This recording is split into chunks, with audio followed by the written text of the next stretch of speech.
Assalamualaikum warahmatullahi wabarakatuh. Baiklah, kami dari kelompok 3 yang beranggotakan Fadilah Putri, Rahmatul Husna, dan Resmi Yunasi serta Berlian Wadawati akan membahas materi tentang etika dalam akuntansi keuangan dan akuntansi manajemen.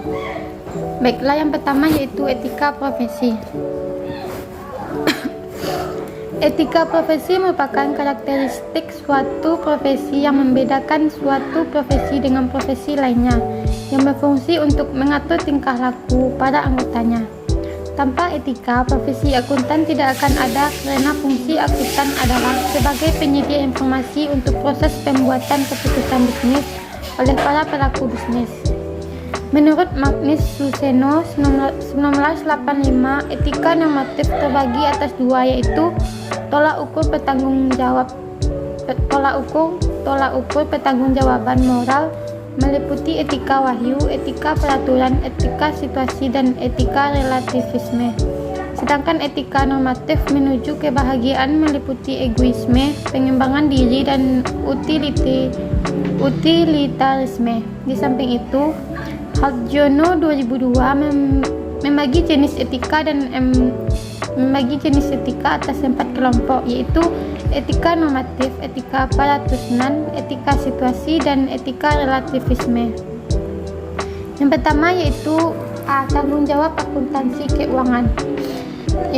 Yang pembagiannya yaitu pengertian akuntansi keuangan menurut Sugiarto 2002. Akuntansi keuangan adalah bagian dari akuntansi yang berkaitan dengan penyiapan laporan keuangan untuk pihak luar, seperti pemegang saham, kreditor, pemasok, serta pemerintah.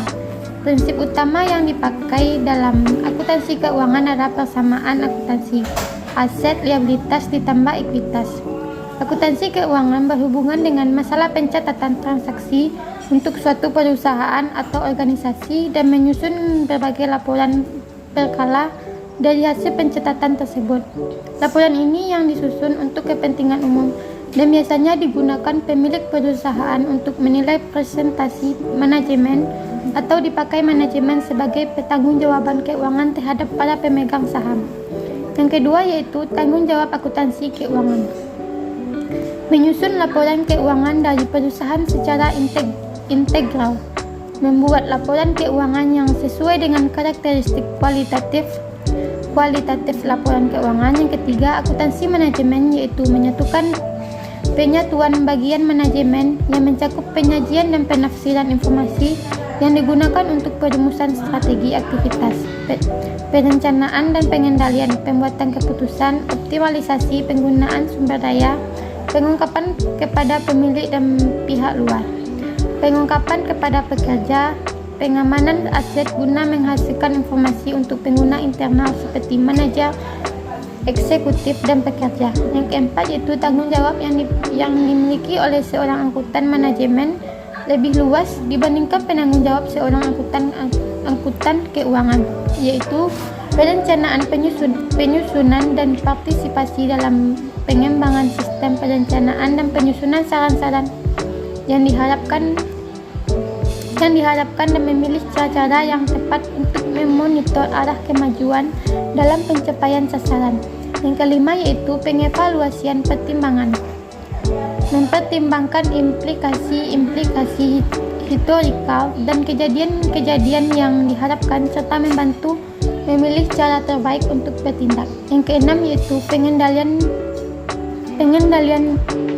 menjamin integritas informasi finansial yang berhubungan dengan aktivitas organisasi dan sumber-sumbernya, memonitor dan mengukur presentasi, dan mengadakan tindakan koreksi yang diperlukan untuk mengembalikan kegiatan pada cara-cara yang diharapkan. Yang ketujuh yaitu menjadi pertanggungjawaban sumber, mengimplementasikan suatu sistem pelaporan yang disesuaikan dengan pusat-pusat pertanggungjawaban dalam suatu organisasi, sehingga sistem pelaporan tersebut dapat memberikan kontribusi kepada efektivitas penggunaan sumber daya dan pengukuran presentasi manajemen.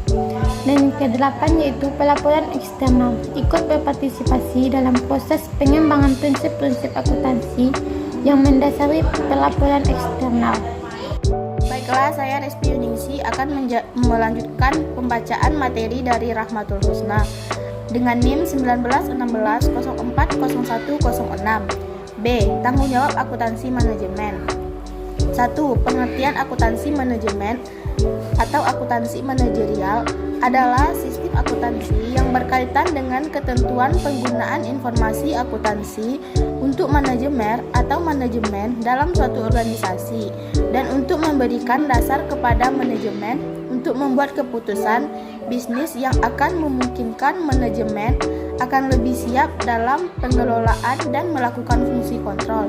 Menurut Chartered Institute of Management Accounting atau CIMA, akuntansi manajemen adalah proses identifikasi, pengukuran, akumulasi, analisis, penyusunan, interpretasi, dan komunikasi informasi yang digunakan oleh manajemen untuk merencanakan, mengevaluasi, dan mengendalikan dalam suatu entitas dan untuk memastikan sesuai dengan akuntabilitas penggunaan sumber daya tersebut. Akuntansi manajemen juga meliputi penyusunan laporan keuangan untuk kelompok non-manajemen seperti pemegang saham, kreditur, badan, mengatur, dan otoritas pajak. Dalam istilah resmi CIMA. Tanggung jawab akuntansi manajemen.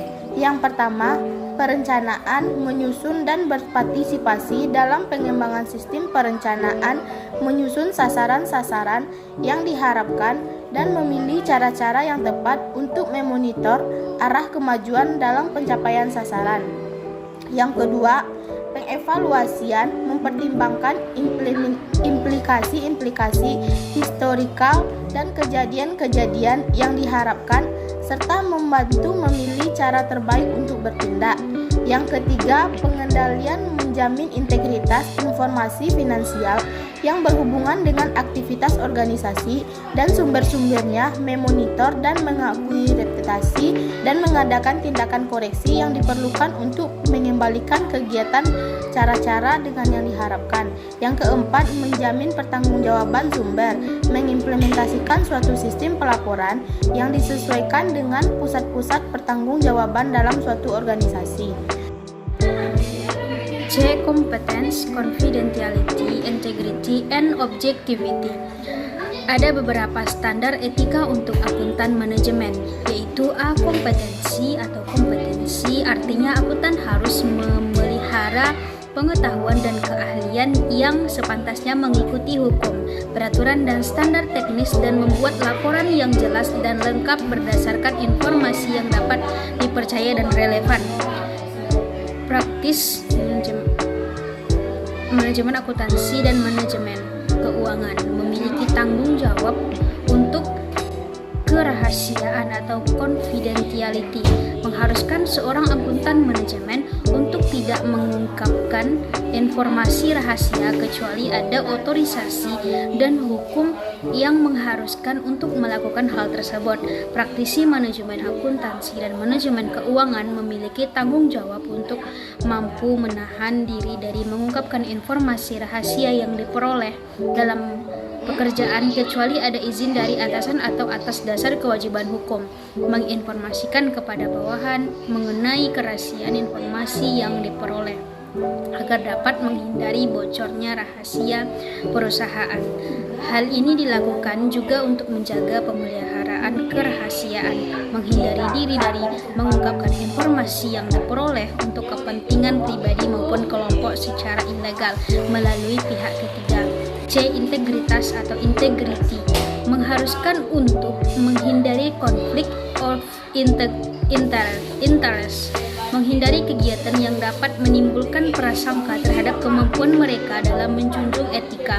Praktisi manajemen akuntansi dan manajemen keuangan memiliki tanggung jawab untuk menghindari adanya konflik akrual dan menyarankan semua pihak agar terhindar dari potensi konflik, menahan diri agar tidak terlibat dalam kegiatan apapun yang akan mengurangi kemampuan mereka dalam menjalankan tugas secara etis. Kemudian menolak berbagai hadiah bantuan atau bentuk sogokan lain yang dapat mempengaruhi tindakan mereka. Kemudian Kemudian menahan diri dari aktivitas negatif yang dapat menghalangi dalam pencapaian tujuan organisasi. Mampu mengenali dan mengatasi keterbatasan profesional atau kendala lain yang dapat menghalangi penilaian tanggung jawab kinerja dari suatu kegiatan. Kemudian mengkomunikasikan informasi yang tidak menguntungkan serta menguntungkan dalam penilaian profesional. Menahan diri agar tidak terlibat dalam aktivitas apapun yang akan mendiskreditkan bisnis, mendiskreditkan profesi. D. Objektivitas atau objectivity.